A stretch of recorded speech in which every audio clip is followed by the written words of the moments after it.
ሰላም ሰላም መላዓለም ትርከቡ ክቡራት ተኸታተልቲ ሼፍ ባሕር ከመይ ቀኒኹም ንሎም ከዓ ሒዘልኩም ዝመጻኹ ኣሰራርሓ ሩዝ መንዲ ብስጋ ደርሆ ከምዚ ትሪእዎ ዘለኹም ኣብዚ ዝኣኽለኒ ደርሆ ኣዳልየ ብደንቢ ገይረ ብለይሞን ጨው ገይረ ይሓፅቦ ኣለኹ ማለት እዩ። ከምዚ ጌርና ፅርይ እስካብ ዝብል ንሓፅብ ማለት እዩ። ስጋ ደርሆና ከምዚ ትሪእዎ ዘለኹም ተሓፂቡ ኣሎ። ሕይ ናብ ብረድስተይ ክውስኾ እየ። ካብኡ ማይ ኣውዒየ ዝኣክል መጠን ክገብረሉ እየ ማለት እዩ። ንከታተል ሽኮሪናታት ዝሪእዎ ዘለኹም በተለይ ደቂ ኣንስትዮ ኣሕዋተይ ኣብ ስደት ዘለና ማለት እዩ ከምዚ ውዑይ ማይ ወሲኸ ኣለኹ ማለት እዩ። ያው ክበዝሕ የብሉን ክውሕድ እውን የብሉን መጠኑ ዝሓለወ ክኸውን ኣለዎ ማለት እዩ። እዚ እስካብ ዝበስለለይ ሩዘይ ክሓፅብ እየ ማለት እዩ። ምክንያቱ ንእሽተይ ኣሊኽናዮ እንተፀኒሕና ወይ ከዓ ፅቡቕ ምእንቲ ኮነልና ንነግዕ ማለት እዩ። ንነግዕ ይበሃል ብትግርኛ ብዓረብ ማለት እዩ። ንነግዕ ሽወያ ኣብዚ ብደንቢ ገይረ ሩዘይ እውን ክሓፅቦ እየ ብደንቢ ሩዝ ክሕፀብ ኣለዎ ማለት እዩ። ከምዚ ዝሪኦ ዘለኹን ሓፂበ ካሊእ ከዓ ኣብዚ ዘድልዩኒ ኣትክልቲ የዳልየ ኣለኹ ማለት እዩ። ሽጉርቲ፣ ፍልፍል ሮሚ፣ ፃዕዳ ሽጉርቲ ማለት እዩ። እዚ ከም መባልዒ ንበይኑ እየ ክሰርሖ ማለት እዩ። ብጣዕሚ እዩ ጥዑም ምስቲ ሩዝ መንዲ። ኣብዚ እውን ማጊና ብላክ ፓፕሪካ ፍልፍል ኣስዋድ ይበሃል ብዓረብ ኣዳልየ ኣለኹ። ኣብዚ ከዓኒ ወረቐቃር ፍልፍል ኣስዋድ እዚ እውን ሄል እና ቅርንፉድ ማለት እዩ መስማር ይብልዎ ብዓረብ። ኣብዚ እቲ ስጋ ደርሆ ይበስል ኣሎ። እቲ ዘየድሊ ነገር ኩሉ ግዜ ኣነ የወግዶ እየ ግድን እዩ ማለት እዩ። እዚ ኣየድልን እዚ ዓፍራ ብላዕሊ ሰፈፍ ዝብል ክውገድ ኣለዎ ብመፅለሊ ማለት እዩ። ብምስፋያ ይበሃል ብዓረብኛ ክነወግዶ ኣለና ማለት እዩ። ከምዚ እስካብ ዝፀሪ ማለት እዩ። ፅሩይ እስካብ ዝኸውን ክነወግዶ ካብኡ ኣብዚ ቅመማተይ ክውስኽ እየ ግርፋ፣ ሄል፣ ለይሙን ኣስዋድ እና ቅርንፉድ ብላክ ፓፕሪካ ዘይተጣሕነ እየ ወሲኸ ዘለኹ ማለት እዩ። ከምዚ ጌርና እዚ ምስ ወሰኽኩ ከዲኖ ኣለኹ። ኣብዚ ከዓኒ እቲ ዓንተቦ ዝኸተበ ዝመተርክዎ ማለት እዩ ሽጉርተይ ዝኸውን ንእሽተይ ዘይቲ ተጠቒመ ሽጉርተይ ወሲኸ ኣለኹ ማለት እዩ። ኮነ ዓይነት ዘይቲ ክንጥቀም ንኽእል ኢና ኩሉ ግዜ ከምዚ ዝዛረቡ ማለት እዩ። ፀገም ዝበሃል የብሉን።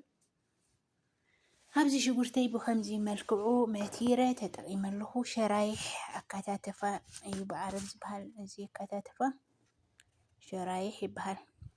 ኣብዚ ፃዕዳ ሽጉርተይ ክውስኽ እየ ፍረሽ ንሱ እውን ኣየድከምኩን ስኢለ ንእሽተይ ቁርፅ ቁርፅ የቢለዮ ማለት እዩ። ከምዚ ጌርና ክንቆልዎ ኣለና ንእሽተይ። ሩዝ መንዲ ብጣዕሚ እየ ዝፈቱ። ኣሰራርሕኡ እዚ ግዴታ ኣይኮነን ግን ንመባልዒ ብጣዕሚ ፅቡቕ ብጣዕሚ ጥዑም እዩ ማለት እዩ። ካብዚ ጉዕ ወሲኸ ኣለኹ ዝመርር ስለዝኾነ ኣይመተርክዎን ጥራይ ስኢለ ድርቢ የብለዮ ኣለኹ። እዚ ይመርርን እዚ ፍልፍል ሮሚ ይበሃል ብዓረበኛ ፍልፍል ሮሚ ጉዕ ማለት እዩ። ናይ ዓድና ዓበይቲ ጉዕ ከምዚ ኣሎ ድዩ የለን እንድዒ እርግፀኛ ኣይኮንኩን ፅቡቕ እዩ። ከምዚ ጌርና ብደንቢ ቁልው ነብል ካብኡ ማጊ እና ፍልፍል ኣስዋድ እየ ተጠቒመ ዘለኹ እዚ መረቕ ናይ ትንና ብላክ ፓፕሪካ ማለት እዩ። ጨው ንእሽተይ ተጠቒመ ኣለኹ ንእሽተይ ምክንያቱ እታ መረቕ ጨው ስለ ዘለዋ እታ ማጊ ማለት እዩ። ጨው እያ ንባዕላሳ ማለት እዩ። ከም ጨው እውን ስለተገልግል ንእሽተይ እቲ ማጊ ከዓ ኣገዳሲ ኣይኮነን እንተሃለወ ሃለወ እንተዘይሃለወ ፀገም ዝበሃል የብሉን ማለት እዩ። ብዘለና ክንሰርሕ ንኽእል ኢና። ከምዚ ጌርና ብደንቢ ቆላሊና ንእሽተይ እዚ ናይ ከለር ወሲኸ ኣለኹ ከምዚ ፓፕሪካ ነገር ማለት እዩ። ኣብ መወዳእታ ከሪአኩም እየ እንታይ ከም ዝኾነ ማለት እዩ። ኣብዚ ያው እቲ ስጋ ደርሆይ ብደንቢ ዳርጋ በሲሉለይ ኣሎ ማለት እዩ። ከምዚ ትሪእዎ ዘለኹም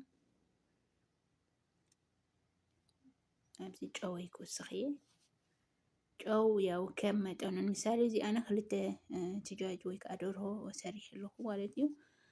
ሓንቲ ተኮይና ከም መጠኑ እቲ ማይ እውን ክውሕድ በይኡ መጠን ኢና ክንሰርሖ ንኽእል ማለት እዩ። ፍርቂ እውን ክንሰርሕ ንኽእል ኢና ንምሳሌ ውሕዳት ተኮይና በተለይ ሰብኣይን ሰበይትን እንተኮይኖም ፍርቂ ክትኣክሎም ትኽእል ሓንቲ ክትኣክሎም ትኽእል ከምኡ ብመጠን እዩ ክኸውን ዘሎ ማለት እዩ።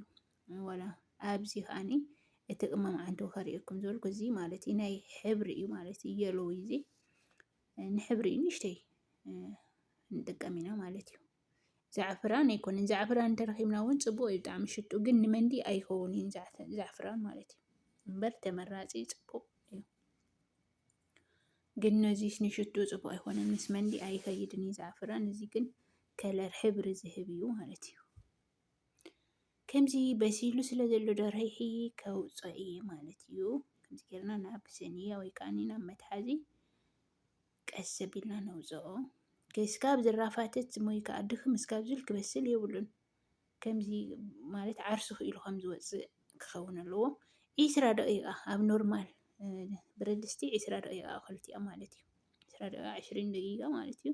ካብኡ እቲ ናይ ዓንተቦ ከለር ኣብዚ ንእሽተይ ጥብጥብ ኣቢለ ክለኽዮ እየ ማለት እዩ። ንሕብሪ እዩ እምበር ዋላ ሓንቲ ዝህቦ ትርጉምስ የብሉን። ሕብሪ ግን ደስ ዝብል ክኸውን ጉዕይ ድርቢ ድርቢ ኣቢለ ኣለኹ። ካብኡ ናብዚ ኦብን ወይ ከዓ ናብዚ ፍሩን ይበሃል ብዓረብ እትየይ ኣለኹ ማለት እዩ። ኣብዚ ከዓ ሩዘይ ዓንተቦ ዝሓፀብዎ ዘፍዚፈዮ ወይ ከዓ ኣሊኸዮ ፀኒሐ እቲ ማይ ኣፅሊለ ሩዘይ ወሲኸ ኣለኹ ናብዚ ማለት እዩ። ማይ ክበዝሕ የብሉን ልዕሊ እታ ሩዝ ብንእሽተይ እያ ፀለል ክትብል ዘለዋ ማለት እዩ። መጠን ሩዝና ዝኾነ ይኹን ዋላ ሓንቲ ኩባያ ሩዝ እንተሰሪሕና እውን ከምዚኣ እታ ማንካ እታ መሕበሪት እንትን ክንብላ ከለናስ ብጣዕሚ ክበዝሕ የብሉን። ምክንያቱ እቲ ሩዝ መንዲ ከምዚ ፍሩይ ፅቡቅ ክኸውን ኣለዎ ክራፋተት የብሉን ወይ ከዓ ከምዚ ልውስውስ ክብል የብሉን ማለት እዩ። ከምዚ ኮይኑ ካብኡ ሓዊ ክንቅንስ ኣለና ምእንታን ከይሕዝ ኣብ ታሕቲ ከለር እቲ ናይ ዓንተቦ ንስጋ ደርሆ ዝተጠቐምክዎ ካብኡ ኣትሪፈ ንእሽተይ ኣብዚ ንሕብሪ ፅቡቅ ሕብሪ ምእንቲ ክኸውን ንእሽተይ ገይረሉ ኣለኹ። ጉዕይ ከዓ ንእሽተይ ሰው ኣቢለሉ ኣለኹ ማለት እዩ። ኣብዚ ከዓኒ እቲ ኩሽና ዓንተቦ ዝሰራሕክዎ መባልዒ እዩ።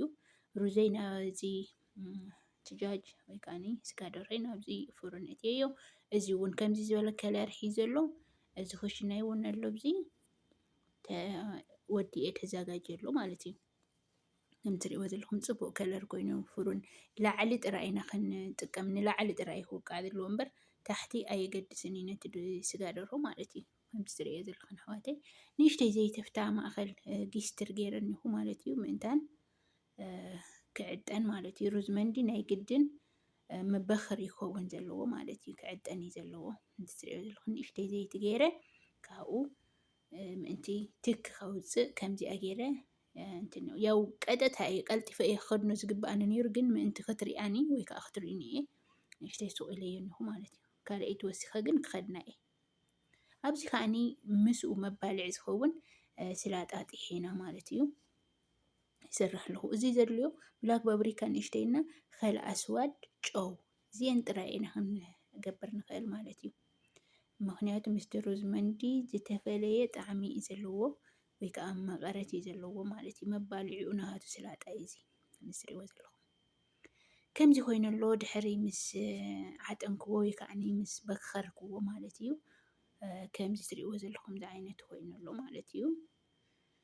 ሕያው ኣቕሪብና ክንበልዕ ኢና ከምዚ እትሪእዎ ዘለኹም ኣቕሪበ ኣዳልየ ኣለኹ። እቲ ናይ ዓንተቦ ክሽና ከዓኒ መባልዒ ዝበልኩኹም ከምዚ ገይረ ንእሽተይ ዝርዝር ከብለሉ እየ ብጣዕሚ እዩ ጥዑም ማለት እዩ። ንሱ ዋላ እውን ዘይክንሰርሕ ንኽእል ተንሰርሖ ግን ተመራፂ ከምዚ ዝበለ ኮይኑልና እኒአ። ክቡራት ኣሕዋተይ በተለይ ደቂ ኣንስትዮ ሽኮራተይ ከምዚ ጌርክን